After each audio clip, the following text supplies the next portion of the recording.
Ooh, what up, though? It is another Tuesday. This is Knockouts and Three Counts, and man, do we got a lot to talk about with this Saturday's RPW Whiteout going down in Dearborn Heights at the skate park. We were just talking about it. It's going to be like Tony Hawk Pro Skater does a death match. But before we get to that, we got to tell you about our fine friends at Potter's Tree Service. If you are in need of tree trimming, tree removal, chipping service, storm damage cleanup, walnut logging, or lot clearing, Potter's Tree Service are the way to go. We will tell you all about it here in a second, but I can show you better than I can tell you. Shout out to our sponsors, Potter's Tree Service. Tell them we sent you. You don't need Hacksaw Jim Duggan. Potter's Tree Service will get you together, and enjoy the show.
This is the Ring of Honor, a.k.a. Shane T, boy, the baddest champion you ever seen, boy. This is Mr.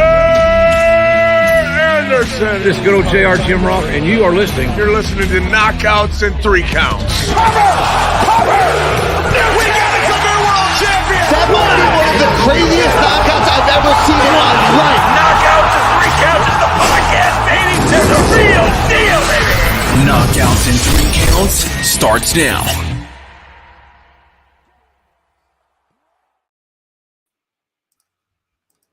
What up, though? You heard it here. This is another Tuesday. This is Knockouts and Three Counts, and we just might see you at the top. Stay tuned. We got details for that coming soon. But with that said, we've got the return of our guy, Chris Kohlenberg, fresh ahead of RPW Whiteout. How you doing, brother, man?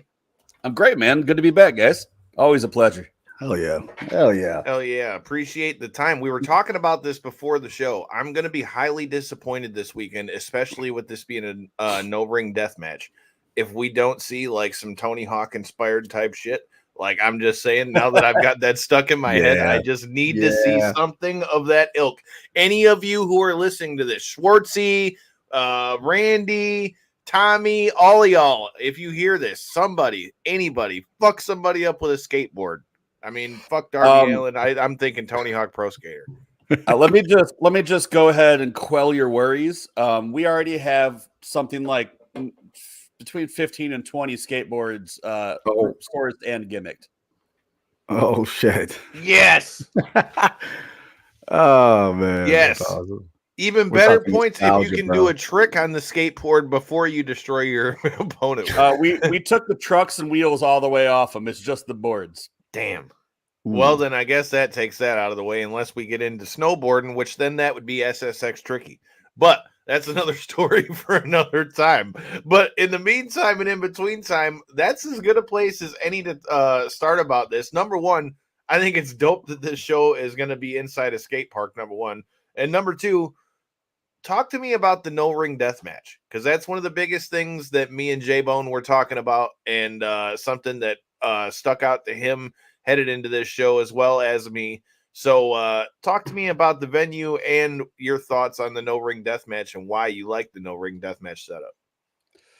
Well, this is the venue itself a lot of people are asking, is it indoors? Yes, it's indoors and it is fully heated. You're not going to be out there in the winter cold watching a show. It's fully heated indoor skate park. Bowls, ramps, grind rails, everything that you would expect at like a X Games style skate park is in this thing, and it is all on the table to be used, along with a balcony. But the reason we wanted to do this was a no ring is it's the end of the year. People got Christmas and they got all this stuff, and we wanted kind of something that could be a little more feasible to put on to where if there wasn't a great turnout, it wouldn't ruin the show or anything. But our ticket sales have been very strong and everything will be great. So this is our first no ring. It's our first dabble into that. So of course we had to bring in Casanova, the king of that, for this. That's, I'm not gonna lie. Like I said, you and I have talked about this on and off the air. Like, for me, I had seen death matches before. Like, I saw a lot of the stuff with Japan and stuff like that. But to be completely honest, it was really during pandemic and seeing some of the shows that I saw from RPW and other stuff that I saw on IWTV when we were all cooped up inside the house because of COVID and pandemic and all those things, where I really started to get my own taste of the deathmatch scene. And at this point, anybody who's been following and subscribing to the show, we finally hit 1,000 subscribers in this bitch. If you guys are new here, make sure you hit that subscribe button, like button, share button. It truly does help because, hey, look what happened. But with that said, that was really where I got my first, foray into deathmatch stuff. And at this point, we've had the likes of the Duke John Wayne Murdoch's been on there. Satu Jin's been on here. Randy West, who will be on this card's been on there. Tommy Vendetta, who's been on this card, or who's going to be on this card, is also a past guest of this show.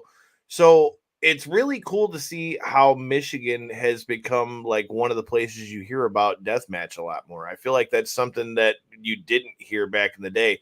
What do you think it is about the deathmatch scene that seems to keep, growing, not just here in Michigan, but you guys also run a lot of shows in Chicago as well? I think the deathmatch scene, it attracts almost a different style of fan. Like, we're all wrestling fans and we all started out, probably in the same spot, but it takes a certain style of fan to enjoy a deathmatch. And what's really odd is, much like the extreme music I listen to, people think that it's very scary looking into it. And it can be, but the fan base itself is some of the most passionate and nicest and most welcoming community you'll get. That was when we ran at the Berwyn. The Berwyn was very hesitant to have deathmatch, and one of the things the owners said afterwards was, you guys had no fights in your crowd, and we didn't have to kick out any drunk people, and everyone got along, and it was their highest selling beer night of that they've ever had and all that. I think that there's a real sense of community behind deathmatch that you'll be hard pressed to find in other facets of wrestling. I'm not saying they don't exist, but I'm saying that deathmatch itself feels like its own pocket within a community, if that makes sense. And I can definitely agree with that because, we talk about it all the time. We kind of picked like the two most toxic fan bases you could really pick when you consider we picked pro wrestling and combat sports. Like, I mean, either on one end you've got 110 people who I could have done this, I could have head kicked him, you should have just got up, bro. Even though my man has been teeing off on this guy for 15 fucking minutes, and the guy's just doing everything he can just to stand up. Or in this case, like a death match, this guy's been hit in the head with about 15 tubes and gone through a table and got maybe hit with a staple gun or whatever the given weapon of choice in said matches. But yeah, man, just get up, keep going. It's we picked a couple of great fan bases, but we appreciate y'all. But to Chris's point though, Kyle, like we've been to who knows how many shows we've been to really at this point, but like two that really stick out was the RPW, the body count battle. Remember at Harpo's? Yes. That was the first time I got to see RPW involved in any sense. And like you said, dude, it was a party. It was a good time. It was glass everywhere. People in the front row had freaking safety goggles on, dude. That was a party. And then the other one, the Deathmatch Circus. another fun time. Like those things stick out, and it really, like you said, there was really, besides the one issue that I can think of, but we all know what I'm talking about at the deathmatch circus thing. We don't talk about that, but besides that, dude, it is such a good time. Like it's just a gathering almost of just like-minded people having a good time, watching people get their ass whooped. And like you said, it is a community, dude. It's a fun time. If you haven't been to one, get to one because that shit's fun. Couldn't agree more. Okay, Donald, I saw a couple of these come up now. All right. Will Chris be standing under mistletoe all night at Whiteout? Only for you, Donnie boy. It is like right next to my birthday, so I expect a spanking. You know what I'm saying? Oh shit. Uh-oh. Nothing says happy holidays like Weather spankings too, and so. fucking death matches, right? Happy holidays. And now, and damn, Donald is just getting right to it. Take off your shirt too. Wow. You been drinking, Donnie? Shit. You gotta woo me, you know, like take me out to dinner, draw me a fucking bath, play some Backstreet Boys. Jesus Christ. Chris says he's gonna make sure you do. Bree, I would definitely recommend a death match if you haven't been to one. Hell, there will be plenty of them when we go to Tampa. If you guys are down in Tampa for Royal Rumble, which, you know, speaking of Royal Rumble and all those things, Mega Ran is going to be coming back through, and he's going to have Big Swole and a guest who I can't talk about yet, but you might want to hit that subscribe button because it's going to be one hell of a show. But speaking of one hell of a show, let's talk about Whiteout, man. You know, I got a few of the matches that were kind of stick outs to me. Lo and behold, go figure. They're all past guests of this show. But with that said, before we get to some of those past guests that we've had on the show, I know the last time you were on, you talked to me a lot about how you were a big fan of Judge Joe Dredd and bringing him in before the circus and all that. So we're going to see Judge Joe Dredd back on here at Whiteout. Talk to me about his match and what are your thoughts after seeing him at the circus? Well, he wasn't at the circus. He was at our deathmatch tournament, King of the Kill. That's where he debuted for us.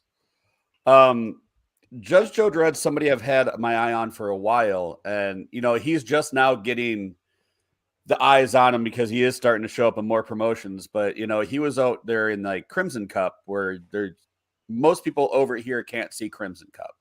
You know it's really hard to see those matches, but they have some great competitors over there, and he was a standout to me. You know, I mean the guy is big, he can move. You know, I mean he can do multiple styles of wrestling, and he's very violent and scary.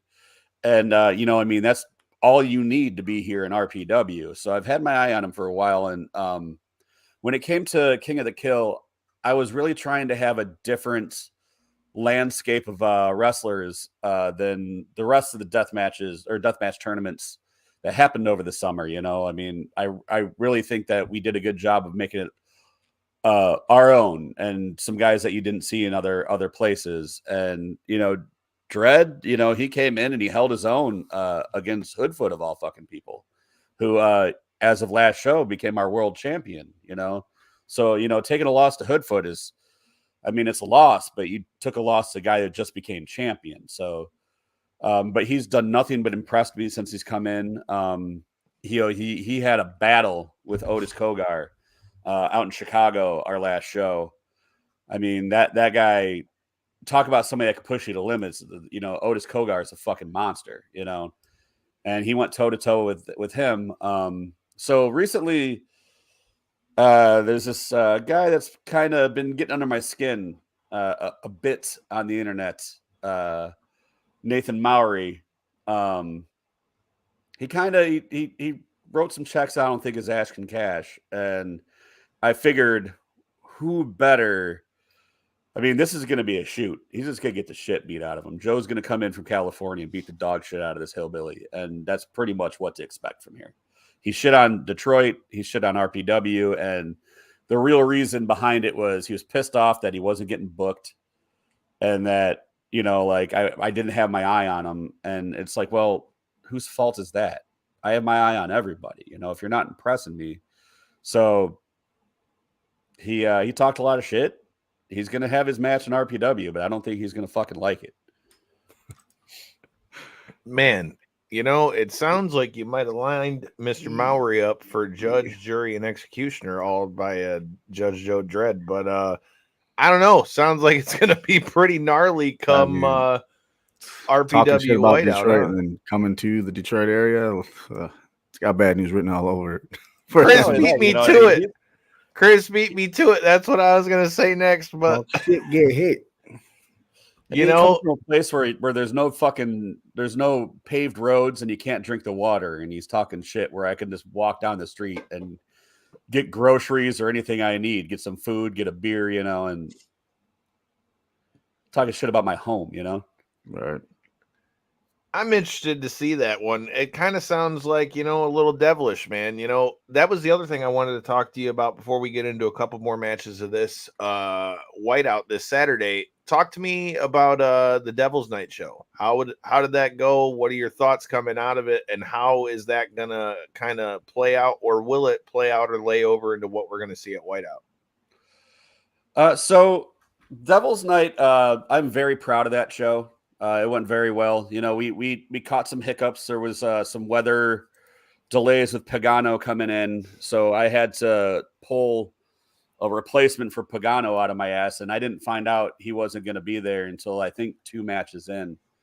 So luckily I was able to pull Matt Tremont out, and hopefully that was a good replacement for everybody. But I really like how that show went out. But the stories always continue in RPW. These aren't one-off shows, and there was a lot of belts that changed hands all in one night, which was really weird because all of those people were on very long title runs, and it all just kind of hit a wall in one night, which was really fucking odd.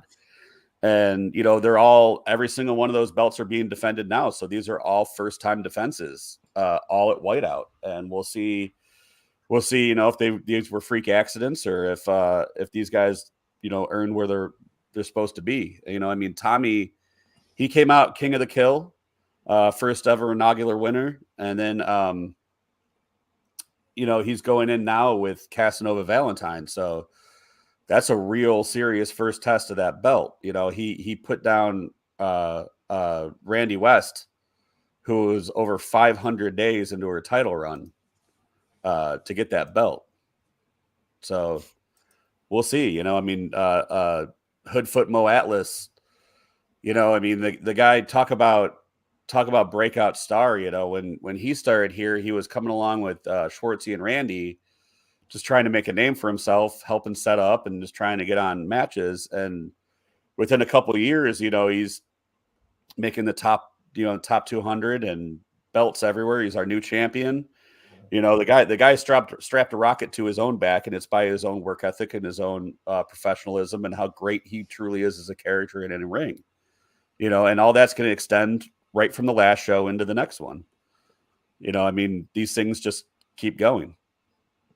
It's cool to hear that too, because Hoodfoot is another past guest to this show, another episode I would highly recommend after you get done with this one.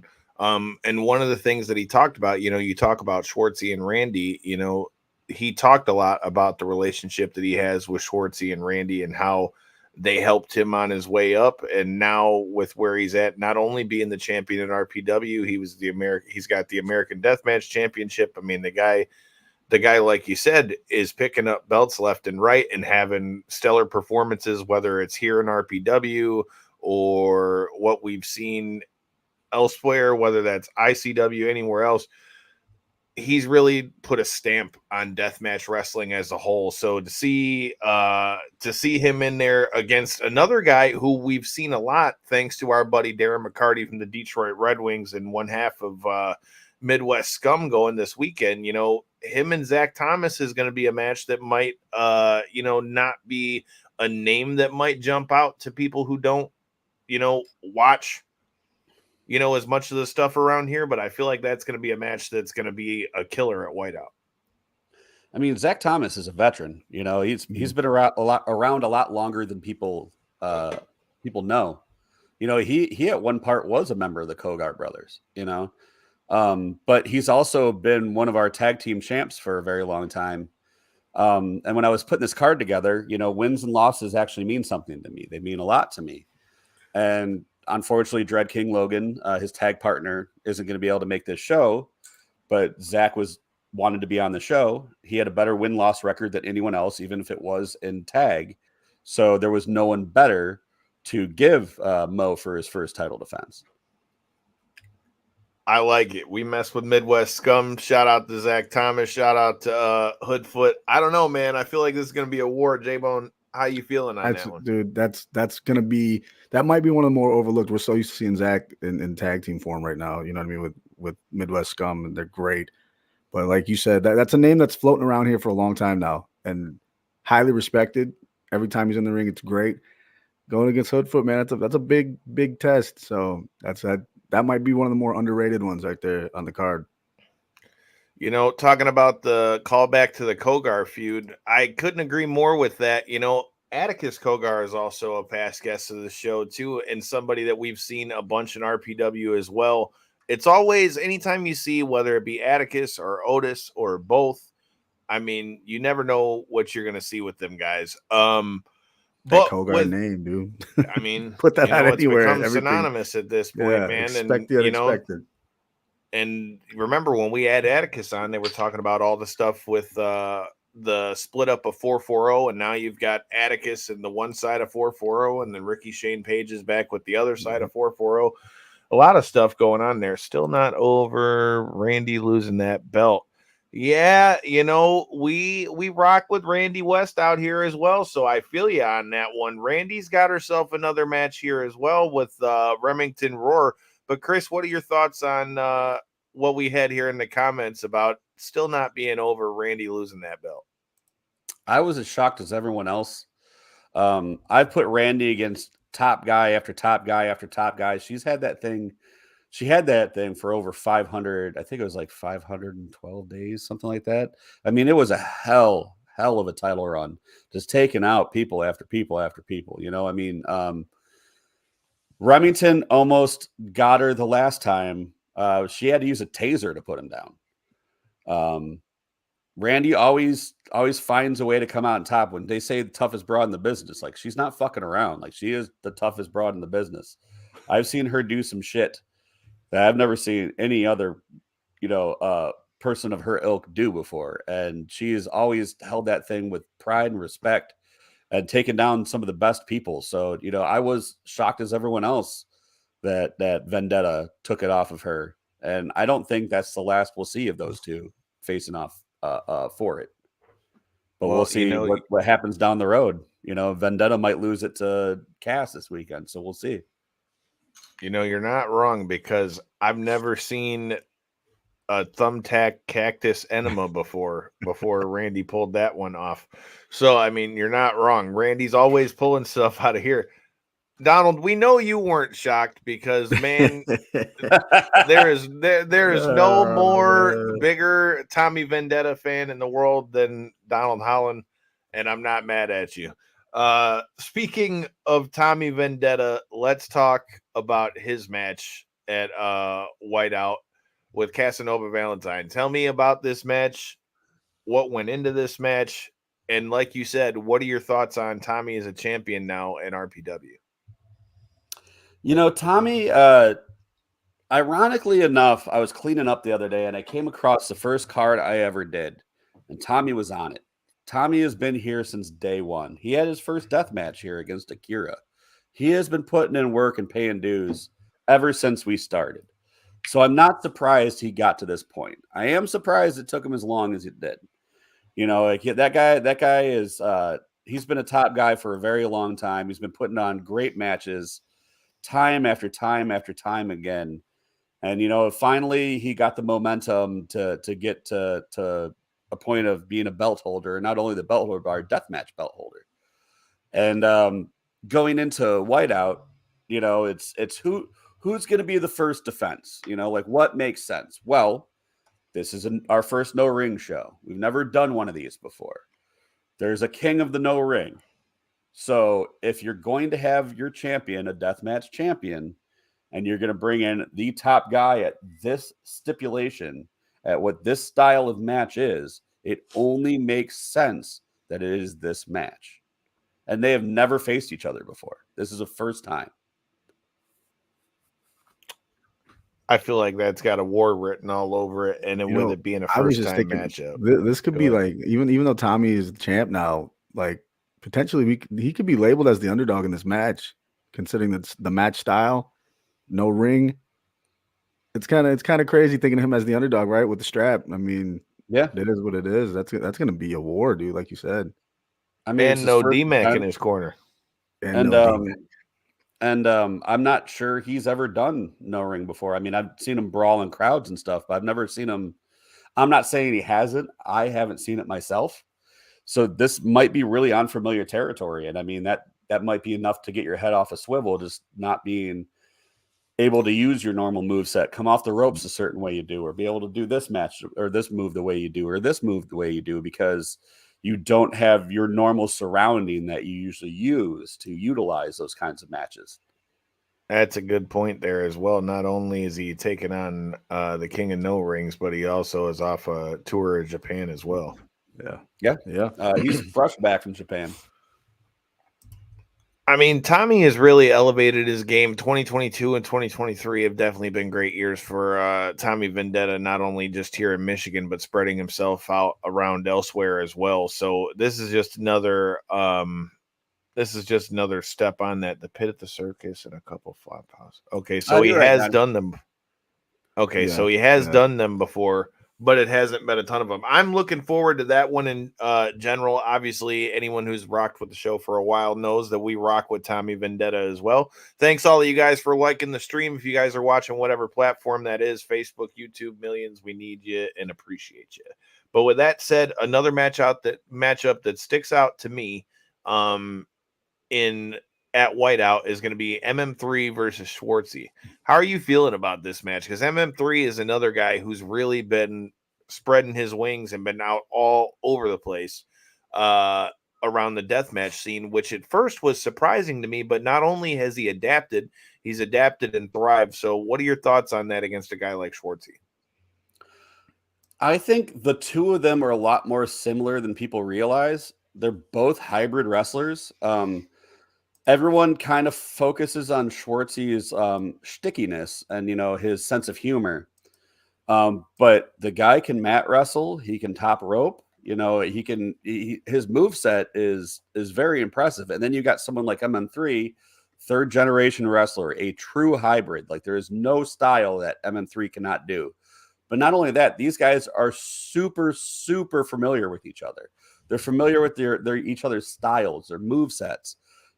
They've known each other for a very long time. I wouldn't be surprised if you don't see these guys partying in the parking lot before they go out there and beat the shit out of each other, because it's always the friends that beat the shit out of each other the hardest. And True. this one, this was a tale of curiosity for me, with their styles being so similar, with them being so familiar with each other in such an alien environment. Because to what Don was saying earlier, yes, Tommy has done some no rings, but I don't think any of these guys have ever done one in a skate park. Like we're literally going to be in the half pipes and bowls and ramps and all that. Why they're wrestling, and there's balconies and everything else. So this is going to be almost like a fish out of water for everybody. Even Casanova. I don't know if this has ever been done before. Not that I recall. Shoot, we were just talking about this earlier, Kyle. When the skate park thing, that's Yeah. a whole new level of like just different. It's just different. This ain't your backyard brawl, man. There's gonna be skateboards flying around, dude. Like what the Yeah, hell? think about like the first level of Tony Hawk. That's going to be where they're wrestling. It's just like that, but there's balconies and stuff. That's awesome. Man, I just want to put this out there. Whoever is like DJing this, if I don't hear like multiple songs from Tony Hawk Pro Skater, again, I'm going to be highly upset. There is no DJ. There will be a live band playing. Hell yeah. I was going to every ask about match. that too. There you go. Perfect segue, even though I fucked it up. So elbow deep. Well, as people are piling, we're going to have like some rappers performing just while people are piling in, getting situated, buying some merch, getting a pizza we got Lane's Pizza coming on down. They're making these crazy skull pizzas. They look like calzones, but they're in skulls. Nice. I don't know what the fuck they're doing with that, but I'm excited to try one. There'll be some rappers, but then when the show starts, there'll be a match. As we're cleaning up, Elbow Deep will play like a couple songs, 2 to 3. Another match, Elbow Deep will play some more songs. Another match, Elbow Deep will play some more songs. So it'll be continuous entertainment even during cleanup. I mean, Donald's throwing it out there. Why isn't J-Bone DJing some of these shows? Let's go, baby. Let's go, man. We have a band. I know. Yeah, I'm just asking the questions that are asked, sir. I'm pumped now. We're getting some wrestling, some live entertainment all at the same time, dude. Yeah. Shit. I don't want to be DJing. Really, I don't want to be going to working be a party vibe. And a large majority of us, just to be wise asses with the theme, are coming in Hawaiian shirts and pinky rings and big shades and all that. So it's going to be a full-on party vibe the entire time you're there. This is really going to be let's have as much fun as possible at the end of the year. It's been a fun year. It's been a long year, a lot of ups and downs, and this is our end of the year party for everybody. You know. No, like I said, nothing says happy holidays like some fucking death match, baby. Let's go, right? We got to find Swartzy in the parking lot before Kyle. You know what I'm saying? Hard to find. You know what I'm talking about. Just follow the stank aroma in the air and the guy cracking the wise the loudest, and you'll find Schwartzy.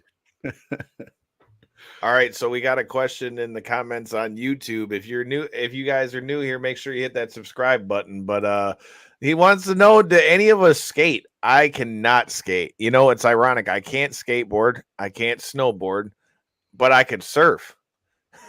What? You can surf? Yes, I can surf. It might seem like my uncoordinated ass can't do it, but there's pictures of it. I'll have to find them and I'll show them on the show. I'll never forget it because we were in San Diego. I was like 13 or 14. And the reason I'll never forget it is I always thought it was a joke when people said, don't go surfing like around the time when like the sun's setting, because we went like shortly before the sun started setting and I rode a wave that was bigger than me. And I'll never forget, like my mom was screaming from the shore. Right. And I just thought she was trying to, whatever, congratulations, whatever, until I realized she was pointing. My uncle turned around and kicked the shark in the nose on accident. And so he just gave me the board and goes, bro, you need to paddle and go. Wow. So yeah, I got on while the getting was good. I wasn't trying to be the next episode of Jaws. So all through high school, I was what people would refer to as a skater. I skateboarded my entire high school and years after. I can't anymore. I have a bum knee from a car accident, but also in a few days I'll be turning 40 or something. So my body ain't up for it anymore. But yeah, I used to be a skateboarder. I got my old World Industries deck somewhere in the closet in there. But there is maybe some talent that hasn't been advertised that is planning on being there that is very much into skateboarding. So there might be some surprises. There's always surprises. Like a drop-in DDT or something, dude. That'd be dope. You know what I mean? That'd be cool as hell. We're gonna see some. I bet we're gonna see some crazy shit. I could, for one, cannot skateboard. I don't think I could even stand on one, to be honest. No, I used to be able to. I never did any like half pipes or bowls or anything, but like I was a street skater. I could grind and kickflip and ollie and all that bullshit. But I tried snowboarding years. I tried snowboarding at Pine Knob one time. I got about halfway down, decided this just ain't for me, and that was the last time that happened. Never again, dude. Nope. Don, name your price. Can I pay you a hot dog? Name your fucking price. Whoa. Dude, let's go. Let's go. You get 3 hot dogs and a handshake. Hot damn. 3. Not just 1, not 2, but 3 and a handshake, bro. I got to see it. I got to see that. That will warm you up in the no parking lot. No sharks at lines. I'm with Chris. I have a midlife crisis deck and not bring it to the show. Yeah, man. Like I said, so here's the question. Does anybody remember? Hey, yo, what up, though, Ryan? So here's the question. Does anybody remember the movie Grind? Like, I swear that was like one of my favorite movies in high school. Sweet Lou was the man, low key. But what about Gleaming the Cube? Remember that one? Christian Slater, bleach blonde hair, skating swimming pools.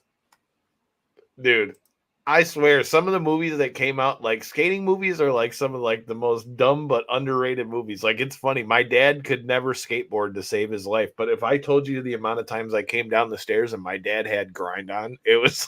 I'm like, man. fuck, are you watching this? You can't skate. The That one in Chris like is late talking about. 80s, early I was about to 90s say that Gleam in the rollerblading Cube movies. one was like in the 80s, right? That was like 88 or 89 or some shit, dude. That was old school. Gleam in the Cube was like 87. It was old, Yeah. old. Yeah. But like Cheese Factor Supreme is old rollerblading movies. Like when rollerblades first came out, end of the 80s, early 90s, and it was the future. Those movies rocked. I'm an aficionado of like dog shit cinema. It's all I watch, and like there's some prime watching and all that. I love the label dog shit. Donald cinema. said, "Where's my hot dog?" Or no, Chris said, "Where's my hot dog?" I thought it was Donald said that. I was like, "Shit!" Wait, so I'll have are my we handing camera out on hot work. dogs for everybody that drops in? Sure. Here's your insurance policy. Sign this waiver. You gotta sign a fucking waiver though. You sign the waiver. Here's your hot dog. Have fun. You break Oh your shit! I femur, remember you get a break hot dog. 2. Yeah, yeah. I remember break that's 2. a guitar player of Elbow Deep right there. Yo, Oh yeah, dude. I feel like just the amount of people that are going to try to drop in now for a hot dog is going to make like this show worth going to. But He's gonna have to make a sign at the door. No, you cannot drop in for a hot dog. Stop I'm asking. gonna make a sign at the door that says "Enter at your own risk," and whatever you fucking idiots do after that's on you. Just get like a big basket of hot Get dogs. rid of all my liability You know? in this shit. Yeah, seriously. Here's a bunch of waivers. Here's a bunch of hot dogs. Enter at your And own yeah, risk. if you want hot dogs, just go hit Crust Lord in the parking lot. He's got Fago dogs for days. Fuck. Fago dogs. Fago Okay, dogs, Violent man. J. No, I'm not kidding. He gives away Fago dogs in the parking lot of our shows. He will have a little grill there where he is cooking up Fago dogs. I'm pretty positive he does not charge for them. He just gives them away, and he will cook you up a fucking Fago dog and be like, "Here you go, bro." That's Oh my fucking God, wild. dude. This is RPW. We're gonna right turn here, this man. show into a fucking party by the time we're done with it because I'm everybody's telling gonna you. want a hot dog. That's the thing is at RPW shows, like there is a real sense of party and community. Like everyone's just having a good ass time. Like I've never really, aside from one Great situation I'm Fago? talking about, had to deal with any real fucking drama or stress at our shows that was crowd related. Everyone is just having a great fucking time. I can't say I've ever not had a good time. I remember I brung my friend Kat, who had not only never been to a wrestling show, she had never been to a deathmatch show, and yours was the first that she got to go the to. circus. Oh boy. Yes. Or Oh, no, yeah. it was the circus because it was the part that was inside the inside part. I remember because we were all lined up to go in there, and I forgot who got smoked with a light tube, but like we were like 10 minutes into the show, and somebody got smoked, and she's just like, "Oh shit!" Like, and then by the time Bring your she left, safety glasses. by the shit. time. Shout out Brian Castle. What's up, buddy? That's my boy right there. Yeah, Oh, man. yeah. By the time she left, she had a great time, dude. Like I said, I've never not had a good time at RPW, and now that you're adding the added scenery, we'll say, of a skate park, I feel like this could definitely get gnarly. Shout out to everybody that's new checking this out on YouTube. Like I said, make sure you don't forget that subscribe button. But with that said, man, before we get out of there, what would be your sleeper match on this card? Out of all the matches, which one do you think maybe hasn't gotten the most talk about that you think is one that could steal the whole show this weekend? This is another first time ever. I think it's going to be Otis Kogar versus Hardway Heater. Those are two very fucking violent men. They've both wanted at each other for a very long time. They have never wrestled each other. They have both been chomping at the bit to get to each other. Otis is on a fucking hot streak. He knows if he keeps piling up wins, that deathmatch championship's right within reach to him. So I expect both these guys to go fucking ballistic. And Heater, he's been wanting to get back in here. He hasn't been here since since January. He wrestled Remington Roar in January. At this time, it's War. And he's been really wanting to get back here. So I think he's got a lot to fucking prove on his shoulders that, he belongs. So I think that's going to be the sleeper hit. At least that's going to be the one I'm most worried about violence-wise. When you're saying as the promoter, that's the one that you're most worried about, man. That sounds like it's going to be a gnarly way to end this one. Like I said, man, I think for me, if I got to say which ones I think are the ones I'm looking forward to most, I think the sleeper one might be, even though Hoodfoot is the champion, I think Hoodfoot and Zach Thomas is going to surprise some people. But I think as far as favorites for me, obviously, I said Tommy and Cass, but I also think MM3 and Schwartzy is going to surprise some people as well. All in all, RPW Whiteout is something that I'm looking forward to see what's going on. Man, what is he's saying? When are you going to show the people what they really want? Damn. He's talking about when Donald asked him to take his shirt off. Gary and I have been chatting about a few things. Maybe we'll see what happens down the line. I thought he was talking about when Donald asked you to take your shirt off, but that's just me. I mean, get a couple drinks on me, and it is. Well, it's not 10 o'clock yet. We usually don't do the KO 3C pod after dark until after 10, but we'll so today we can make an exception. We'll make it so we're 15 minutes early. It's the birthday weekend. I might be getting silly. It's our weapon builders Indrid's birthday as well, so it's going to be, like I said, this thing's going to be a party. All the more reasons to party. We're going to get Fago dogs. We're going to meet Schwartz great in the parking Fago lot. dogs, though, man. Like, I got no problem with Fago guys, but we're going to drop in for a hot dog. It's going to be a fucking wild one. I'm going to sneak shooters of tequila in probably. And one other one I want to point out, not a lot of people are talking about. We got Chuck Stein versus Chris Morrison. Chris Morrison's another one like Joe Dredd that not a lot of people have seen or had their eyes on, that I think this is going to be kind of fucking nuts. And Jesus Christ, I can't talk. Chuck's got high-pitched Will in his corner for this fucking thing, so you never know what that fucking moron's up to. He put up a promo today of him trying to figure out drills and saws because he thinks Chris Morrison looks like a mechanic. You never know what that fucking guy's up to. It sounds like we're in for all kinds of chicanery and fuckery and all those things. It's a hell of a Saturday, dude. I mean, I'm just saying it'll be, and the best part is this time it's like after I get off of work, so I don't got to worry about none of that stuff. Hell yeah. Saturday is going to be a good day. Hopefully the Lions get a dub on Saturday as well. We need the Lions to get another dub here on Saturday. No, I think that's next Saturday. Saturday. Saturday, correct. You're right. Yeah. Correct. Next Saturday. That's the same day as UFC 296, which we'll be talking about on Tuesday with the man himself, James Lynch. And, before we get out of here, I would be remiss. Shout out to somewhere else you can not only see us streaming right now, but you can also go buy yourself a shirt. That's over at millions.co. Shout out to them because thanks to them, we're going to be joined tomorrow night at 9 p.m. by Miranda Maverick of the UFC, fresh off of re-signing with the UFC and before she fights Andrea KGB Lee. So for all of our MMA fans that are coming in and checking this out, make sure you're checking us out tomorrow night as well. But gentlemen, I feel like we have covered the gamut at this point. Again, I'm still dead set. I just need to see some Tony Hawk Pro Skater in my wrestling, and my Saturday night will be complete. So I will be at RPW Whiteout. If you see me at RPW Whiteout, come up and say what up, though. We'll have to get at it. Donald, we still got to have a drink at one of these. I hope you're coming out to Whiteout and all this stuff, too. It's been since, Circus, since the last time I saw you at a show? Chris, he better come out because I want to see him fucking drop in.